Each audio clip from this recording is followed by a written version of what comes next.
नमस्कार दोस्तों, Indian channel में आपका स्वागत है। आशा करता हूं आप अच्छे होंगे। आज हम बात करेंगे भारतीय सेना के बारे में। जब भी हम भारतीय सेना का नाम सुनते हैं तो हमारे दिल में गर्व, सम्मान और सुरक्षा की भावना जाग उठती है।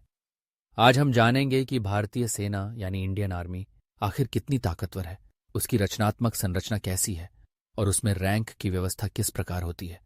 यह सिर्फ एक फौज नहीं बल्कि वह दीवार है जिसके पीछे करोड़ों भारतीय चैन की नींद सोते हैं।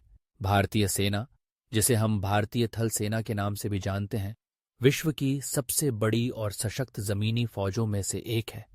यह फौज न केवल हमारे देश की सीमाओं की रक्षा करती है बल्कि आपदा, संकट या किसी भी राष्ट्रीय आपातकाल की घड़ी में भी देशवासियों के साथ खड़ी रहती है। 2023 के आंकड़ों के अनुसार भारतीय सेना में लगभग 12 लाख सक्रिय सैनिक हैं और लगभग 10 लाख रिजर्व सैनिक हैं, यानी आपात स्थिति में सेना की कुल ताकत 22 लाख से भी अधिक हो सकती है। इतनी बड़ी फौज का अनुशासन और समर्पण ही उसे दुनिया की सबसे भरोसेमंद सेनाओं में खड़ा करता है। अब बात करते हैं सेना की असली ताकत की, यानी उसके हथियारों और विशेष इकाइयों की। भारतीय सेना के पास ऐसे कई आधुनिक हथियार और सिस्टम्स हैं जो किसी भी विकसित देश की सेना से कम नहीं। जैसे टैंक कॉर्प्स की शान T-90 और स्वदेशी अर्जुन टैंक, जो हर परिस्थिति में दुश्मन को जवाब देने में सक्षम है। मिसाइल सिस्टम की बात करें तो Pinaka multi barrel rocket launcher पूरी तरह से भारत में बना है और उसकी मारक क्षमता दुश्मन के हौसले पस्त कर देती है। ब्रह्मोस मिसाइल, जो भारत और रूस की संयुक्त परियोजना है, दुनिया की सबसे तेज सुपरसोनिक क्रूज मिसाइलों में गिनी जाती है। इसके अलावा आकाश और नाग जैसी मिसाइलें पूरी तरह से स्वदेशी तकनीक पर आधारित हैं। और भारी तोपों की बात करें तो एटेग्स यानी advance towed artillery gun system Bharat में ही बना है और इसकी क्षमता विश्व स्तरीय है। भारतीय सेना की ताकत केवल इन हथियारों तक सीमित नहीं है।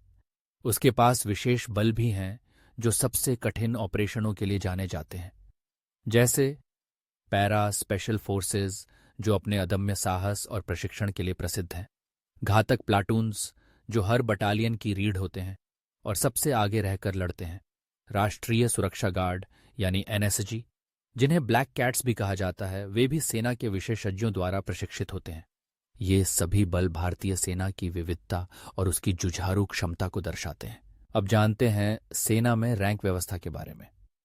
भारतीय सेना में 2 मुख्य श्रेणियां होती हैं, कमीशन्ड ऑफिसर्स और जूनियर कमीशन्ड एवं non commissioned officers. Commissioned officers यानी अधिकारी सेना के लीडर होते हैं। इनकी शुरुआत लेफ्टिनेंट से होती है, फिर captain, major, lieutenant colonel, colonel, brigadier, major general, lieutenant general और फिर सबसे ऊंची रैंक जनरल यानी आर्मी चीफ। इसके अलावा फील्ड मार्शल की मानद उपाधि भी है, जो अब तक केवल 2 महान वीरों को दी गई है, सैम मानेकशॉ और KM करियप्पा को। दूसरी ओर junior commissioned officers and non commissioned officers यानी जमीनी स्तर के असली रणबांकुरे। इनमें सबसे ऊंची रैंक है सूबेदार मेजर की, फिर सूबेदार, नायब सूबेदार, हवलदार, नाइक, लांस नाइक और सबसे निचले पायदान पर सिपाही। यही जांबाज जमीनी लड़ाई में सबसे आगे रहते हैं, अपनी जान की बाजी लगाकर देश की रक्षा करते हैं। भारतीय सेना की संरचना भी अत्यंत व्यवस्थित और विविध है। यहाँ कई शाखाएं हैं। इन्फैंट्री यानी पैदल सेना, जो जमीनी लड़ाई का सबसे महत्वपूर्ण हिस्सा है। आर्मर्ड कॉर्प्स, जो टैंकों और बख्तरबंद गाड़ियों से लैस है। आर्टिलरी, जिसमें भारी तोपें और मिसाइलें शामिल हैं।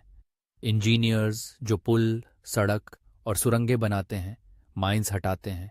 सिग्नल्स, जो संचार व्यवस्था संभालते हैं। आर्मी एविएशन कॉर्प्स, जो हेलीकॉप्टर और अन्य हवाई सहायता प्रदान करते हैं। और मेडिकल, ऑर्डिनेंस, एजुकेशन कॉर्प्स जैसी सपोर्ट शाखाएं। हर शाखा का अपना एक खास रोल है जो युद्ध क्षेत्र में सेना को अजेय बनाता है। भारतीय सेना की शौर्य गाथा इतिहास के पन्नों में स्वर्ण अक्षरों में दर्ज है।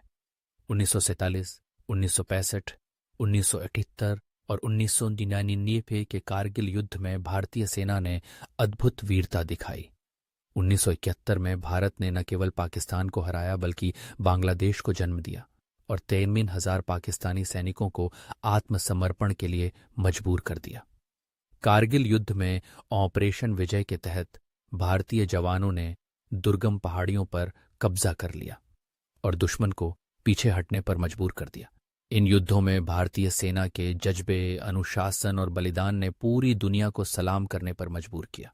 अब बात करते हैं उस प्रशिक्षण और अनुशासन की जो भारतीय सेना को विश्व की सर्वश्रेष्ठ सेनाओं में लाता है। National defence academy, NDA, Indian military academy, IMA और ऑफिसर्स ट्रेनिंग एकेडमी, ओटीए जैसे संस्थान न केवल शारीरिक दक्षता की ट्रेनिंग देते हैं बल्कि एक ऐसा मनोबल भी तैयार करते हैं जो हर स्थिति में देश के लिए समर्पित रहता है। सेना का अनुशासन, समर्पण और त्याग केवल शब्द नहीं बल्कि हर सैनिक के जीवन का मूल मंत्र है। आखिर में हमें यह नहीं भूलना चाहिए कि भारतीय सेना के वीर जवान हर मौसम, हर परिस्थिति में, चाहे बर्फबारी हो या तपती धूप, दिन रात हमारी सीमाओं की रक्षा करते हैं। उनका संघर्ष, उनका त्याग और उनका समर्पण ही हमारी आज़ादी की असली गारंटी है। उनके बिना हम सुरक्षित जीवन की कल्पना भी नहीं कर सकते। अगर आपको यह जानकारी पसंद आई हो तो अपने विचार कमेंट में जरूर लिखें और गर्व से बोलें, जय हिंद। भारतीय सेना देश के लिए हर वक्त तैयार।